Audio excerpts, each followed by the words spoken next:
ते पथ्य आपल्याला पाळावं लागेल की कसं स्माईल करायचं, किती स्माईल करायचं. ते एअर होस्टेसला ट्रेनिंग असतं तसं, माहिती आहे तुम्हाला.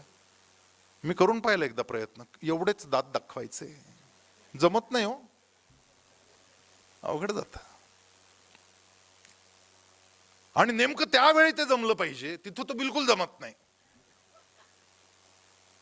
म्हणजे नाही आलं तरी दात दाखवायचं, आतून नाही असो पण तरी बाहेर दाखवायचं. नाहीच जमत.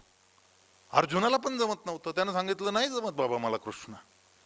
चंचलम हि मनः कृष्ण प्रमाथी बलवदृढम तस्याहम निग्रहम मन्ये वायोरिव सुदुष्करम. अरे कृष्णा, हे जे मन आहे ना, हे मन माझं वायोरिव सुदुष्करम, अरे वायूपेक्षाही हवेपेक्षाही वेगात पळतंय, याला स्थिर कसं करू सांग, जमतच नाहीये मला. आणि कृष्ण सांगतो असंशयम महाबाहो. अरे महाबाहू, अरे अर्जुना, शक्तिशाली अर्जुना, असंशय तुझे सांगतोय ना, त्यात काही शंका नाही. असंशयम महाबाहो मनोदुर्निग्रहम चलम. मन दुर्निग्रही आहे आणि चंचल पण आहे. मनोदुर्निग्रहम चलम. पण मग इलाज सांगितला त्याचा. काय इलाज सांगितला? अभ्यासेन तु कौंतेय वैराग्येन च गृह्यते. अरे अभ्यास कर. अभ्यास म्हणजे वाचन नाही, ऐकणं नाही, घरी जाऊन प्रॅक्टिस करणं म्हणजे अभ्यास. संस्कृतमध्ये अभ्यास म्हणजे प्रॅक्टिस. ही प्रॅक्टिस करायची आहे. कधीपासून? उद्यापासून नाही, आजच करायची. लगेच सुरू करायचं आजपासून. आजही जाताना योग विद्याधाम लायन्स क्लबचे जे जे लोक सापडतील भेटतील, काय कमालीचं काम करताय तुम्ही मंडळी. आता आपण सत्कार केला, चमत्कार घडवला या माणसाने. 100-200 कोटी रुपयांची कामं. 8 डायलिसिस सेंटर, 400 रुपयात डायलिसिस नाही, 400 रुपये तर फुकट घेतो डायलिसिस. बरं फक्त स्वतःच्या सेंटरमध्ये नाही केलं, दुसऱ्यांच्या सेंटरमध्ये, धूत हॉस्पिटलमध्ये अजून 8 मशीन देऊन टाकले, तिथे सुरू केलं. प्रणामच केला पाहिजे की नाही आपण त्यांना. आज मला इतका आनंद झाला की अशा एका महान व्यक्तिमत्वाचा सत्कार करण्याची, त्यांना नमस्कार करण्याची संधी मला मिळाली. असे जे हात असतात ना, पवित्र हात असतात, त्यांच्या हाताला आपला हात लागला तर आपण पवित्र होऊन जातो. हेच मला गंगास्नान वाटतो. अशा लोकांना हात मिळवा तर आपला कुंभ झाला असं वाटतं. असं हे काम आहे, इतरांच्या चेहऱ्यावर हास्य फुलवणार. आपल्याला जमेल का हे? हा अंतरंग योग आहे गीतेचा. हा अंतरंग योग जमला ना, अभ्यासेन तु कौंतेय, ह्याची प्रॅक्टिस करावी लागेल. आणि त्या प्रॅक्टिससाठी थोडे प्राणायाम, थोडी आसनं, एक अर्धा पाऊण तास करायलाच पाहिजे.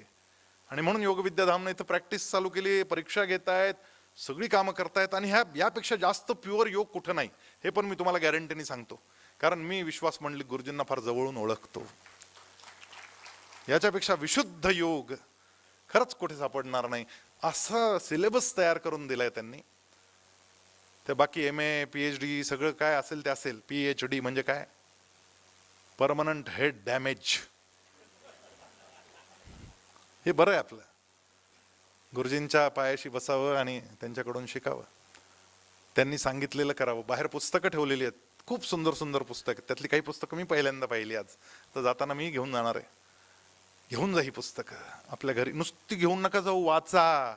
आणि नुसती वाचू पण नका, आपल्या अंमलात आणा. हे जर घडलं तर काय घडेल? कृष्ण सांगतोय, येशा ब्राह्मी स्थिती पार्थ नैनाम प्राप्य विमुह्यति स्थित्वा स्यामंत कालेपी ब्रह्म निर्वाण मृच्छती. हे सगळे काटे तुझ्या मनातले ज्यावेळेस बाहेर पडतील, हा राग, हा द्वेष, हा क्रोध, तो मत्सर, त्या कामना फटाफट बाहेर पडतील आणि मग तुझं मन विशुद्ध होईल. पंचेंद्रियांचं शरीर पंचेंद्रियात विलीन होऊन जाईल, जाळून टाकलं जाईल, वाहून दिलं जाईल किंवा पुरून टाकलं जाईल. जे काही होईल ते होईल, पंचेंद्रियात विलीन होईल. पण मन, बुद्धी आणि अहंकार या 3 गोष्टी कुठे जातात? या मनात जर काटे असतील ना, हे वैराचे काटे, हे शत्रुत्वाचे, हे मत्सराचे काटे, तर हे काटे त्या आत्म्याला तुमचं मन चिटकवण्यामध्ये कारणीभूत होतात.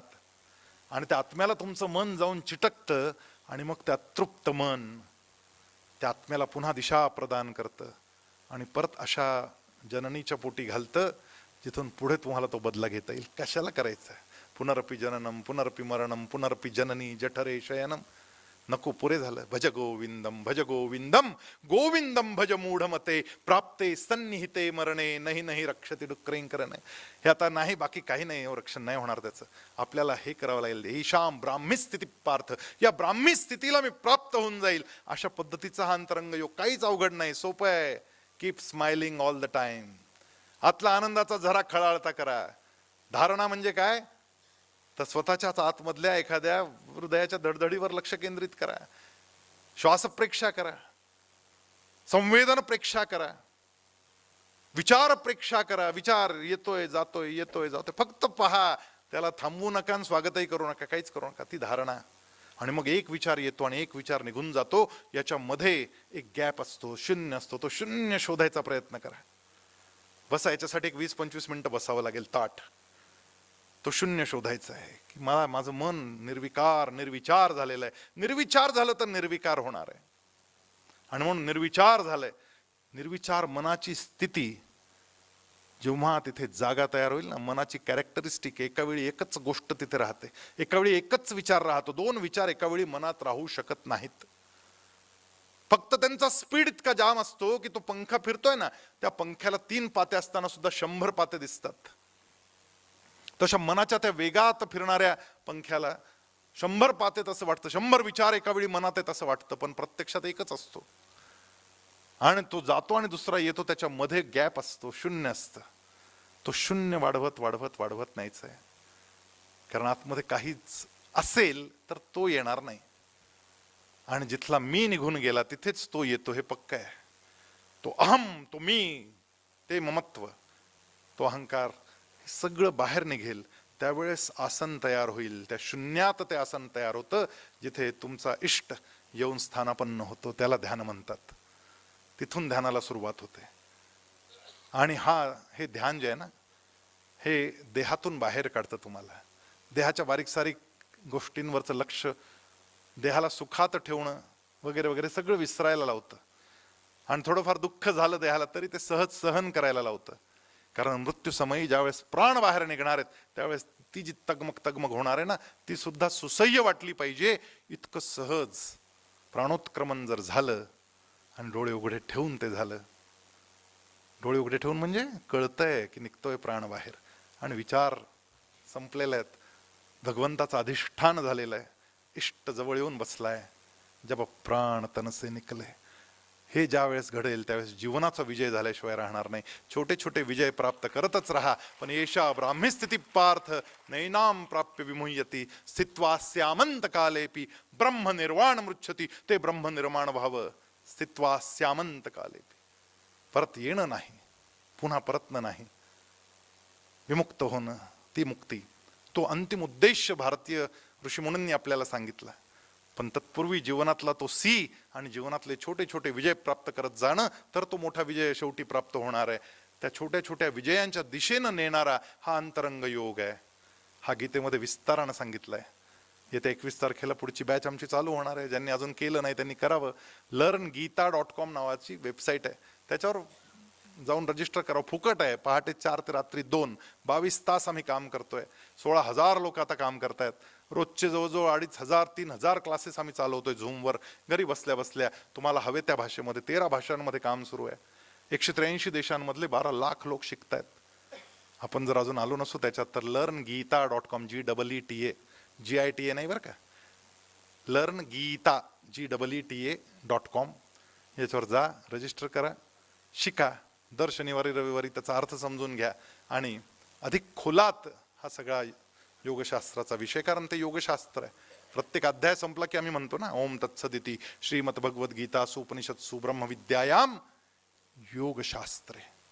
तुमच्यापैकी किती लोकांनी लर्न गीताचे किमान 2 अध्याय तरी केले? जर हातवर करा बरं. हे पाय एवढे आहेत. हे तर मला असं वाटायला लागलं जसं 50 कोटी तिकडे गेले ना कुंभाला, तसं निम्मे लोक तिकडे आलेले आहेत. राहिलेल्या निम्म्यांनी पण यावं. ज्यांनी कुंभस्नान अजून केलं नाही त्यांच्या मनात तगमग सुरू झाली की एवढं बोलतायत, सगळेच जाऊन आले, आपणच राहिलो. तिकडे जमलं तर आपण इथे घरी बसल्या बसल्या ही गीता गंगा तुमच्या घरी येऊ इच्छित आहे. त्याच्यावर रजिस्ट्रेशन करा, ते शिका. अंतरंग योगाचा अधिक अभ्यास करा. अभ्यासेन तो कौंतेय वैराग्येण च गृह्यते, त्या अभ्यासातून अगदी वैराग्यापर्यंतही सहज पोचता येतं घरी बसल्या बसल्या. बरं, भगवे कपडे घालून कुठंच जायची गरज नाही. आपल्याच घरात हा योग आपण करता येतो. आपणच घरात बसल्या बसल्या योगी होऊ शकतो आणि मुनी पण होऊ शकतो. तुमच्या या सगळ्या प्रवासाला मी मनपूर्वक शुभेच्छा देतो आणि थांबतो. नमस्कार.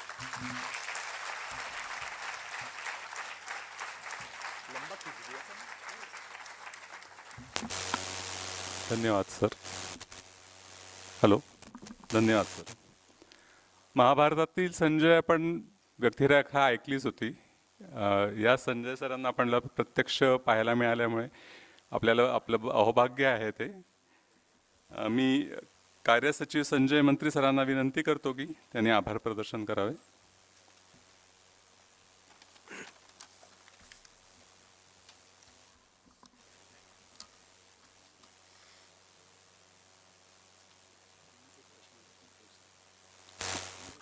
कोणाला काही प्रश्न जर विचारायचे असतील तर एक आपल्याकडं 5-10 मिनिटं शेष ठेवलेले आपण. हां, कोणाकडं काही प्रश्न असतील, काही शंका कुशंका असतील तर समोर येऊन माईकवर विचारावे.